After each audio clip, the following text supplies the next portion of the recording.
좀 오래됐는데 몇 년 된 것 같은데. 아마 한 3년 좀 안 됐을걸요. 2년 넘었나?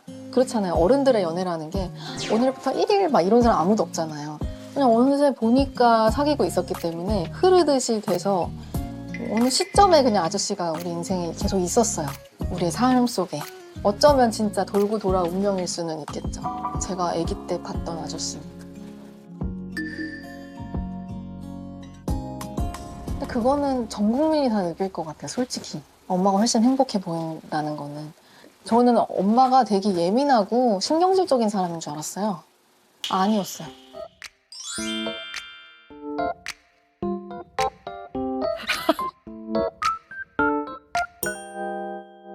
알렉스? 저 좀 도와주세요. 아,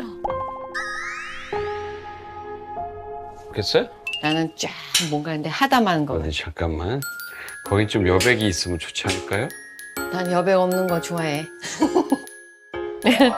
소녀시다, 소녀. 여백이 있는 게 좀 좋아. 이게 더 예쁜데 나는. 하나 더 해?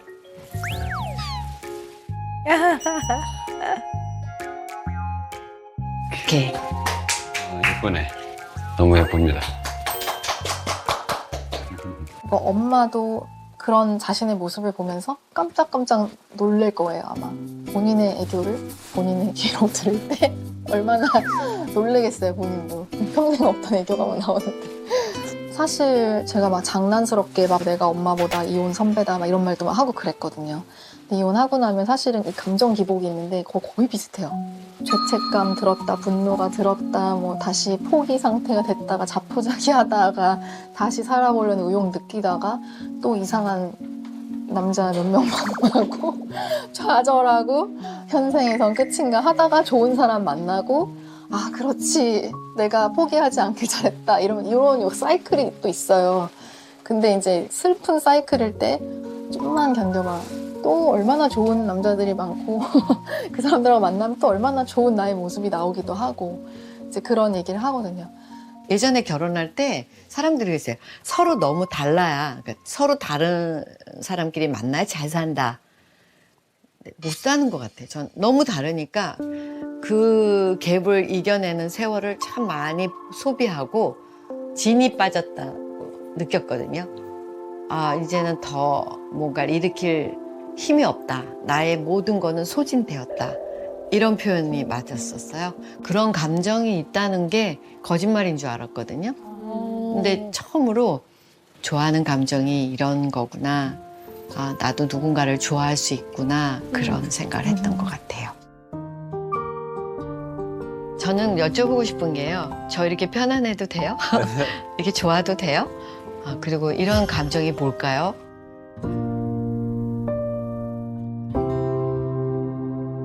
아, 행복한 고민이네요. 그러니까요. 네. 네. 물론 이제 우리 정희 씨한테 이제 관심이 많은 이제 우리 시청자분들이야 뭐 마음으로 격려하고 응원하실 것 같아요. 너무 좋아하실 것 같은데요. 또 어떤 분들은 무슨 뭐 나이 많아가지고 주책이야? 뭐 이렇게 무슨 왜 그래 그럴 수 있는데 저는 이게 이제 어떻게 이해가 되냐면 정희 씨가 굉장히 어린 나이에 네. 결혼 생활을 시작을 하셨잖아요. 그리고 이른 나이에 출산.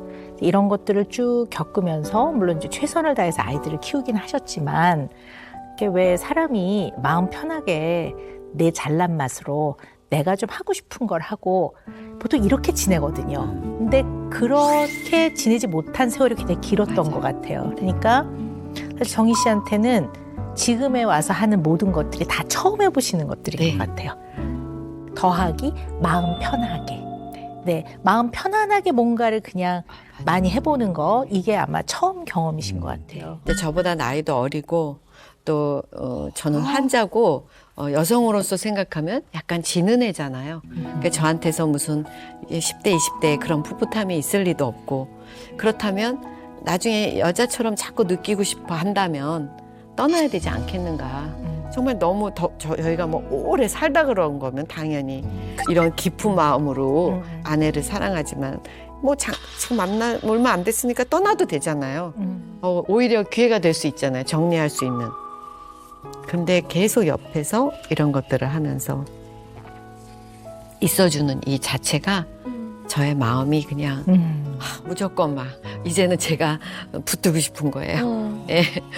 그래서 제가 나 떠나지 마. 제가 오히려 농담으로 그럴 정도예요. 네. 음. 아, 사회생활하면서 나와가지고 적응하기가 너무 힘들었어요. 되돌아가고 싶더라고요. 그 대상이 없어지니까 그냥 거기서 죽었으면 됐을 텐데 막 이렇게 막 극단적인 생각이 삶의 의욕도 없어지더라고요. 뭔가 계획이 있어? 미래에 대한 계획?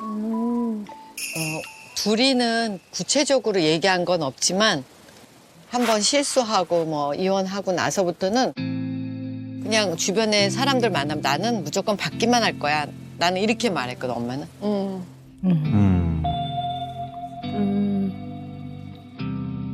그렇지 않아. 엄마가 희생하고 살아온 세상을 보상받고 싶은 게 있을 거 아니야, 엄마도. 근데 이상하게 아저씨 옆에 있으면 그냥 다 잘해주고 싶은 마음이지 뭘 받아야겠다 이런 생각보다. 엄마는 그래. 아저씨도 그래도 날 그만 괜찮아요? 줘. 해야 되는 부분인 거는 맞으니까. 근데 엄마는 엄마가 꼭 이렇게 너를 키우는 것처럼 이렇게 마음이 그런 그게 애틋한 그 마음이 내가 볼 때는 이게 사랑인가 그런 생각이 들더라고.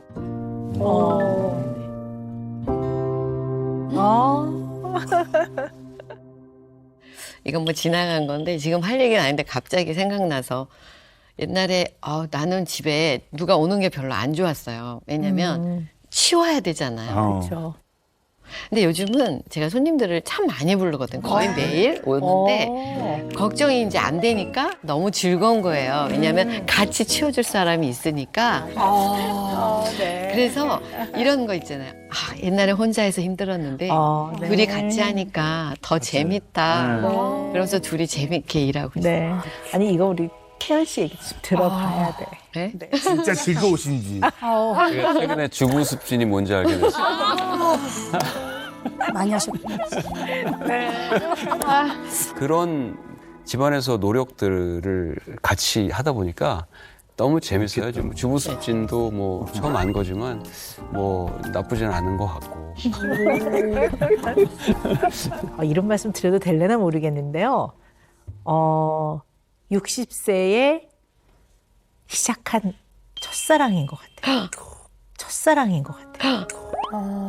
네, 선생님, 첫사랑. 진짜요. 네. 제가 지금 그 얘기 그러니까 소름이 막 끼치는데 저는 그랬어요. 그 첫사랑이라는 단어와 그다음에 우리는 이미 나이가 너무 많이 늙었고 나는 그냥 시든 풀처럼 이렇게 하다가 그냥 가는 거지. 그런데 태연 씨랑 전화 통화를 하고 만나고 얘기하는데 이렇게 쳐다보고 있으면 괜히 있잖아요. 좋은 거예요. 뭔지 모르겠어요. 근데 가슴이 막 쿵쾅쿵쾅쿵쾅 이렇게 리듬을 타는 느낌이 오고 그리고 헤어지고 막 그럴 때 제가 영동대교를 이렇게 많이 서로 데려다 주고 저를 데려다 오고 막 서로 이러면서 그 영동대교를 많이 건넜거든요. 갈 때마다 거기 가면 가슴이 이렇게 그 잠깐의 1, 2분 동안에 가슴이 먹먹하면서 내가 여기를 얼마나 그리워하면서 많이 다녔던가 이게 그런 것들이 사랑이었구나. 그냥 아무 조건 없는데 그냥 편안했던 것 같아요. 좋고. 그 당시에 영동대교 왔다 갔다 할 때 영동대교가 너무 많이 막혀서 너무 좋았어요. 아니 근데 박사님 이게 나이랑 상관없이 그 마음 나올 수 있는 거죠? 그럼요. 설레는 마음이. 그래요. 사랑이 나이가 어디 있습니까? 어쨌든 나이와 무관하게 이제 사랑하는 마음이 이렇게 확 생기면요. 우리 대뇌에 신경 전달 물질들의 변화가 막 일어나는데요. 그 중에 뭐 도파민, 그다음에 뭐 세로토닌, 엔돌핀 이런 거에 막 변화가 일어나는데 그 변화 어떻게 보면 기간 그게 보통 한 30개월 이렇게 가거든요. 한 2, 3년 간다고 보는데요. 요게 이제 싹 사그라들면 요 자리를 다른 사랑의 형태, 사랑은 사랑이지만 좀 네, 네. 다른 사랑의 형태로 맞아요. 채워줘야 돼요. 뭐 존경이라든가 어떻게 보면 신뢰나 믿음, 네. 그다음에 뭐 편안함, 안정감 이런 것들이 이제 자리를 메꿔주지 않으면 이 막 남녀의 불타는 한 2, 3년 가는 사랑은 이게 약간 이제 불꽃이 사그라들어요. 맞아요. 네. 네. 결국 이게 많이 채워지면 그 다음에는 정말 안쓰럽고 애틋한 마음이 생기는 거죠. 측은지심이 생겨요. 그 배우자한테도. 조건 맹신의 함정이라는 게 있어요. 조건 맹신의 함정.